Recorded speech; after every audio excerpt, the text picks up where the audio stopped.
The Buzz with Jess Lujan.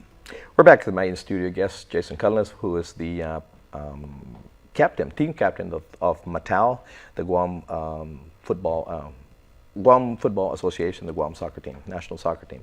Jason, so in regards to getting the rug pulled from under you guys been very successful. This is you guys have been. This is the highest that you guys have ever been ranked as a team, and it's taken years, quite a few years, to put you guys together, to be able to gel, to be really again a force that, because I remember Guam national team. Who wants to do that? You have a lot of Chamorros who maybe live in or going to school back in the States.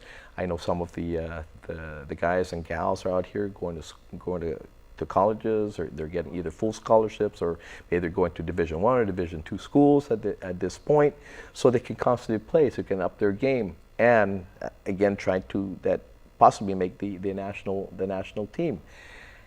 And so when I read about a couple of weeks ago about pulling out of again the what is it, tournament? The Asian Cup qualifiers. Asian Cup qualifiers. Yes, sir.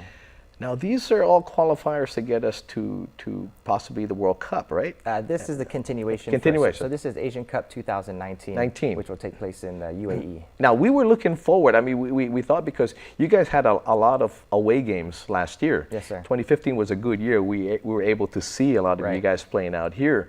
2016 was a year that we watched you guys online. Now this year, you guys were supposed to be coming back here, playing more games back here. Right. That's not going to happen now. No, sir. Unfortunately, it's not. Now, my understanding is that we know the cost, okay? Right. You guys are professionals. You make your living, playing soccer. We know you guys have to be compensated, airlines and all that. You guys have an airline sponsorship and all that. Hopefully that defrayed some of the costs. But yeah, it is an investment. It's quite an undertaking. We compare to other professional teams. Basically, this is peanuts compared to other maybe teams that have to offset the cost. But going into it, everybody, all administrators, knew there was a cost to this. Absolutely. I would assume they would have calculated. I mean, they're all smart business people. Are they not? Absolutely. This would all be saying, hey, this is our short-term goal, this is our long-term goal. I would assume that the long-term goal basically was based on your short-term successes, yeah? Right. What happened? That's a good question. We've known since March of 2016 that we had qualified for the group stages of these, which was to take place this year with 3 home matches and 3 away matches. Mm-hmm. And in November, when we were in Hong Kong, all indications were that we were preparing for this tournament. We would have a camp in January, February, a national camp to bring the guys in and get some time together before the games.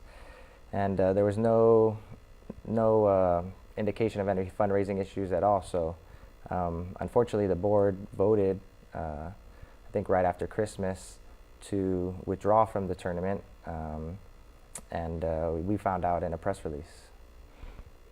In a press release, I mean, were you guys, so press release meaning you weren't contacted individually and saying, hey, this is what we're going to do. Was this a decision made as a team? I mean. Yeah, I would, it would be nice to have gotten some sort of heads up about a vote, let alone the fact that we're withdrawing from the competition. But unfortunately, no one has gotten in touch. Because correct me if I'm mistaken here, Jason. You signed up to be, of course, the Guam national team. You're Guam national player, which means now this nullifies you from playing for another country. Right. You're cap tied to your one nation. Yeah.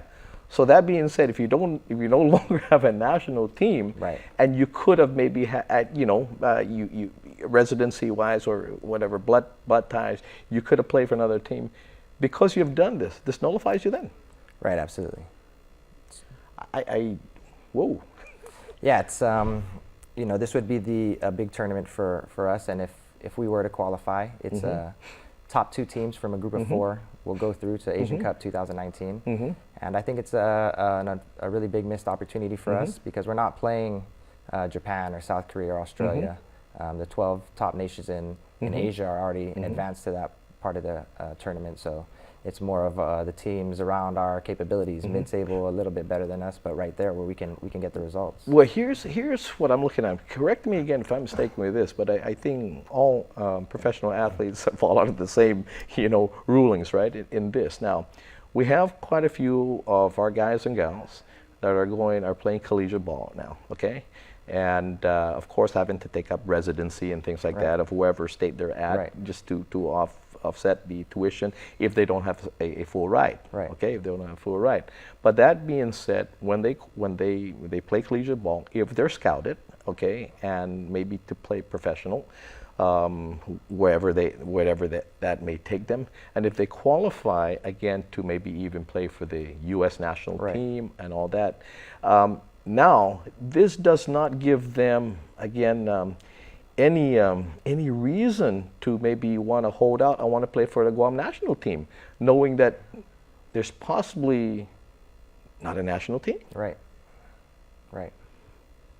You're gonna find that players that have connections to Guam through their parents or their grandparents, maybe like you said, their mom or dad went to college in the States and just located there after. There's players that are tied to Guam that now are saying, hey, what am I looking forward to playing with the Matau team for if they're going to pull out of the region's biggest tournament? That's kind of like, wow, we've come this far. You would want to take the next step, right? And one assumes that I mean, from what I'm reading, right, and I'm kind of confused with this because when I'm reading this, I can't help but to think whether or not the administrators plan or assume that we would have gotten this far, right? Because maybe they just said, oh, we're not even going to get this far, so we don't even have to think that far ahead. But now, because of the success, right? And not only if you have the athletes that are constantly be playing now, you got coaching, and all that, and all the support groups I mean, you guys have become a professional team, okay? So that being in place already, I'm saying, did you not envision? Did you not think that you had the capability of getting this far? And if you did think that we were going to get this far, what was in your mind thinking how you were going to fund this? Because this was no surprise. Right. As an athlete, I mean, I'm lost, and you're kind of as lost for words as I am. Yeah, I mean, as an athlete, it's frustrating because I've come from the times when I was a GFA youth athlete where we were fundraising our own trips, car washing and all that. Right, doing everything we needed to. Yeah, lunch plates. Yeah, absolutely, whatever it took. And so now, when it's come to a point when you reach the pinnacle of the national team and you get to focus just on the sports side of things, and you hope that your hard work on and off the field is being matched by those in the backroom office with the fundraising and whatever else is needed to get done.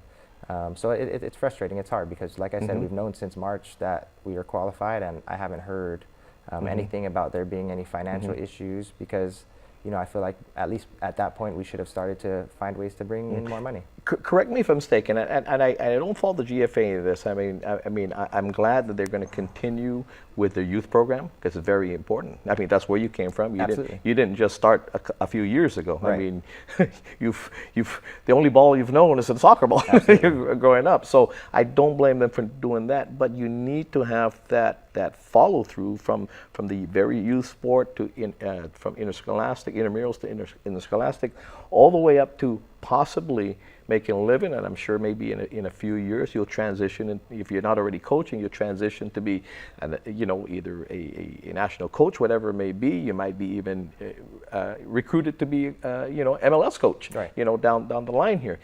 You make that transition. You transition into whatever aspect of that sport takes you to. So it's a natural progression that would happen.